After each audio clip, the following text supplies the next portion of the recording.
आपण पाऊस पडला की छत्री उघडतो, घरात आश्रय घेतो, पण कधी विचार केला आहे का पक्ष्यांच्या नजरेतून पाऊस कसा असेल? आकाशात मुक्तपणे उडणाऱ्या त्या छोट्याशा जीवाला पहिला पावसाचा थेंब कसा जाणवत असेल? चला आज पाऊस पक्ष्यांच्या नजरेतून अनुभवूया. कल्पना करा, तुम्ही उंच आकाशात उडत आहात. खाली हिरवीगार शेते, वाहणाऱ्या नद्या, दूरवर दिसणारे डोंगर आणि अचानक आकाशात काळे ढग जमू लागतात. वारा वेगाने वाहू लागतो, हवा थंड होते आणि निसर्ग एक शांत इशारा देतो. पाऊस येतोय. पक्षी हवामानाचा अंदाज मोबाईलवर किंवा टीव्हीवर पाहत नाहीत, पण त्यांना वातावरणातील सूक्ष्म बदल जाणवतात. हवेचा दाब जाणवतो, हवेत आर्द्रता वाढते, वाऱ्याची दिशा बदलते आणि हे बदल त्यांच्या संवेदनांना जाणवतात. म्हणूनच अनेक पक्षी पाऊस सुरू होण्यापूर्वी सुरक्षित ठिकाण शोधू लागतात. पण इथे एक गोष्ट खूपच रंजक आहे.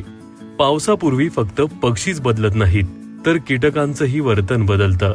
अनेक कीटक जमिनीच्या जवळ उडू लागतात आणि त्यांच्यावर जगणारे पक्षी सुद्धा त्यांच्या मागे खाली येतात. म्हणूनच पावसाआधी अनेक पक्षी आपल्याला जमिनीच्या अगदी जवळ उडताना दिसतात. आणि मग पहिला पावसाचा थेंब पंखांवर पडतो. काही क्षणात पाऊस वाढतो, भिजलेले पंख जड होतात, उडण्यासाठी जास्त ऊर्जा लागते. म्हणून अनेक पक्षी दाट झाडांच्या फांद्यांमध्ये, इमारतीच्या कडेला किंवा सुरक्षित आडोशाला थांबतात आणि पाऊस थांबण्याची वाट पाहतात. पण पाऊस म्हणजे फक्त अडचण नाही, तो अनेक पक्ष्यांसाठी जीवनाची नवी सुरुवात असतो. पावसानंतर माती मऊ होते, आळ्या, किडे आणि इतर अन्न सहज उपलब्ध होतं. तलाव आणि नद्या पुन्हा भरतात, झाडांना नवं जीवन मिळतं आणि संपूर्ण निसर्ग पुन्हा जिवंत होतो. म्हणून पुढच्या वेळी पाऊस पडेल तेव्हा फक्त आकाशाकडे पाहू नका, एखाद्या पक्षाकडेही पहा.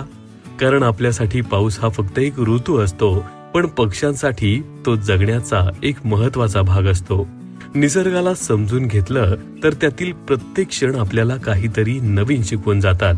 निसर्गातील प्रत्येक रहस्यामागे विज्ञान दडलं आहे आणि पुढच्या भागात आपण निसर्गातील आणखी एका अद्भुत रहस्याचा शोध घेणार आहोत.